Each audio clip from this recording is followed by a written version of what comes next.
Good morning, afternoon, and evening everyone. I hope you're all doing fantastic today.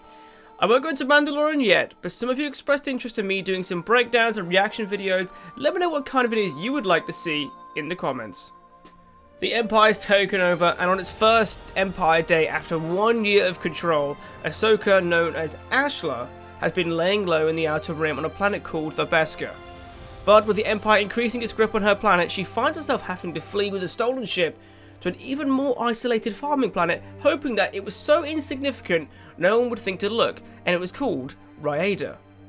After a while of getting to know the locals, accepting the mundane yet safe life this place could bring. As most planets learned, during the height of the Galactic Empire, not many were free of its influence or occupation. Rhyada was taken and repurposed. They eventually learned that the Empire's plan was to grow a crop that spoiled the land, making it impossible to sustain, robbing the land of all its nutrients, destroying the future for the people here. Ahsoka has decided whether she should just worry about herself, going against everything the Jedi fought for, or stand up against the Empire, possibly endangering everyone she has grown fond of. However, to cut to the meat of it, Ahsoka has revealed that she is a Jedi in a Cal Kestis-like fashion, where saving someone you care for with the Force and an audience, knowing how much the Jedi are hunted and the devastation it could bring, she flees for everyone's safety, hoping they can lay low till she can return.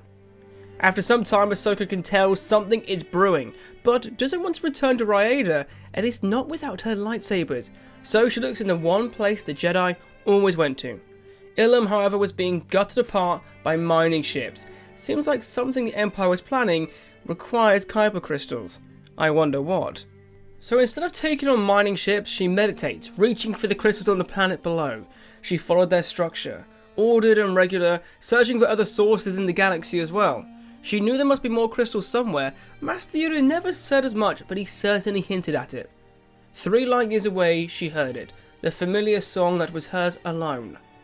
Hoping that when she opened her eyes, she would see a map with her crystals waiting for at the end of it.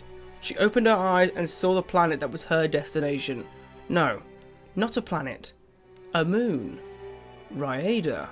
She meditates again, now on Rhyada, but her crystal wanted something before revealing itself. But first, she has a mission to do, and that is save her friend. Walking down the streets of this town, it isn't long before she's confronted by the Inquisitor, hearing him say, "Jedi!" He's described as built, tall and grey, similar to the Inquisitors we saw in Star Wars Rebels. She focuses on him and feels the Force flowing through her as he activates his lightsaber. Hearing its hum, it's a dark counterpoint to her song of her own crystals, now quite nearby.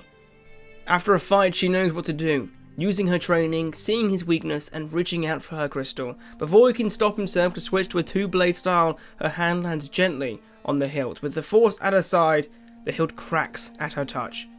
The dark and the light inside the crystal are struggling for balance, jumping back, and before she can even warn the Inquisitor, it's overloading, bursting in a mess of noise and light, killing him in the process.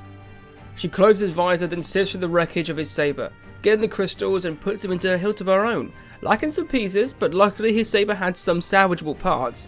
And yes, it needed some touches, it was lacking decorative pieces, but in her hands were 2 lightsabers. And when she turned them on, they shone the brightest white.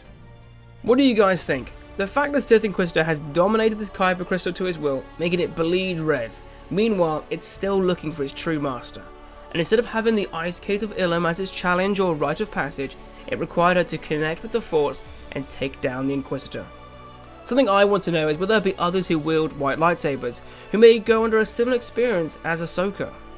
I love the story. You can pick it up very easily on Amazon and Audible, but I hope you enjoyed learning how Ahsoka got her iconic white lightsabers.